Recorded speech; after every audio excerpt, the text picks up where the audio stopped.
I think the important thing about Share the Road as an initiative is that it is not only establishing what the issue is in terms of the shortcomings in infrastructure investment, but it's also looking at ways in which we can help people in practical ways as they are designing and planning new roads to incorporate the needs of the non-motorised user. Then we're confident that Share the Road can make a real difference, can really save lives and can really liberate people to walk to school safely, to go to work safely. Share the Road initiative, to me, I look at it as the ray of hope for Africa.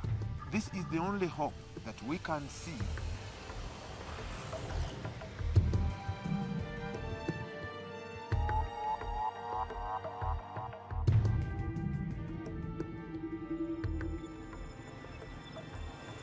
The Share the Road initiative is excellent in bringing in the urgency that is needed in creating facilities for walkers, creating facilities for bicycles.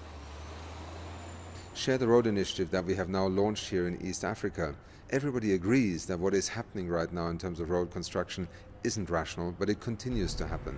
Part of our effort has to be to bring the voices of the majority, the poor people who rely on non-motorized transport, to the table.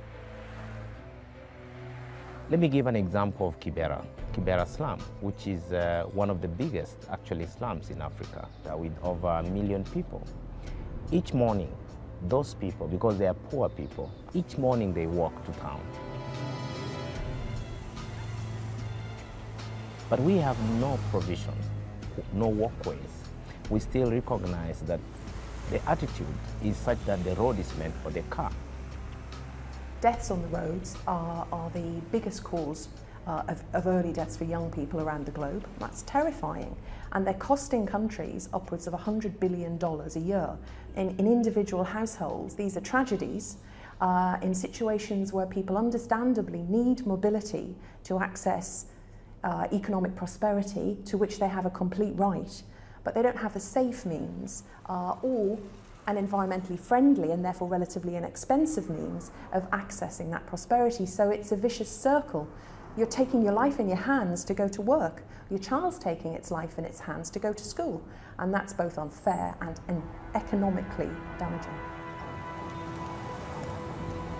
But this is the reality. This is the Nairobi. Everybody who rides a bicycle is like they have a death wish. Their vehicles, the matatus, nobody has the respect for the cyclist.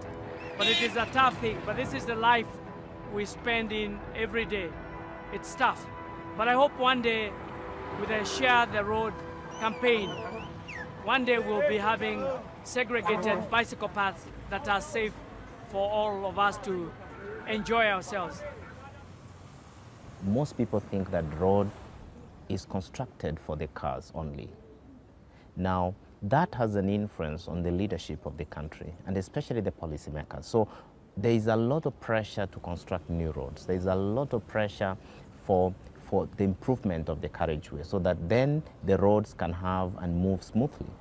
But we haven't seen lots of pressure even from the media, the NGO, the civil society, to push for the agenda to their leaders, especially the policymakers, that the road is not just for the cars.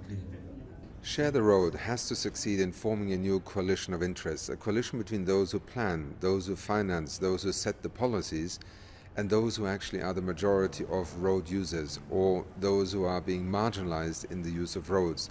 We need policies in government that simply lay down criteria, just like an engineer determines criteria for the design of a road. In future, no road should be built without a minimum provision for pedestrian and, where relevant, also bicycle lanes.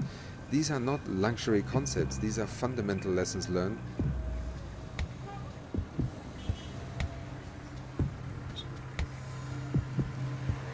Share the Road concept is absolutely great, brilliant concept, and it's got everybody aligned to what needs to happen.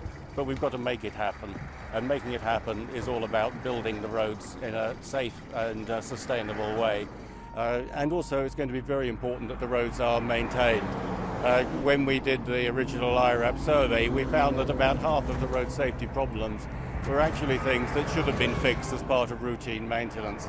And I think there's a big message here about construction and maintenance and good words, it could turn into nice pieces of paper, but they've actually got to turn into concrete and asphalt before they actually save lives. If we look at across the developing world today, the number of people working today, and especially to work, that share is enormous. And this is what we need to understand as our strength for any future action on weather pollution or climate change. This is the strength that we will have to protect. Because today, when we are working with a variety of strategies to reduce dependence on personal vehicles, we want to scale up public transportation. But understand, each and every public transport trip begins and ends with a walk trip, which means that if you want most of your city dwellers to use public transportation, you'll have to create space for people to walk to even access the public transport. Now, therefore, your public transport design has to align with pedestrian design, the walk design of the city. And that is something which is totally missing in the way the cities are being planned today. As a pedestrian, you have to keep on walking back on the road because the shoulders are not paved. In fact, there are a lot of holes. If you walk at night, it's very easy to break your legs. When the roads are done in this country, they're not done for people. They're done for cars. So that is why most of the pedestrians keep on getting hit by cars, because they have to come back to the road.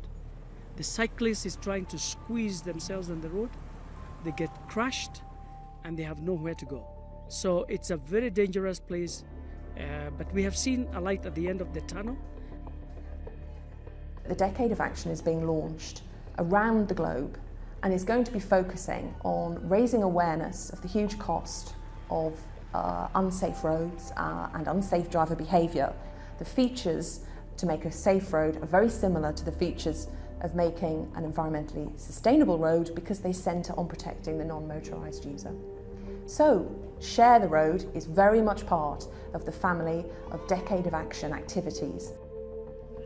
Our initiative now, by working with governments, with the private sector, with civil society and also with the public, is to finally bring something that we have all recognized for years to bear upon the future development of road infrastructure here. And nowhere else in the world will more roads be built, expanded, tarmac in the coming decades than in Africa.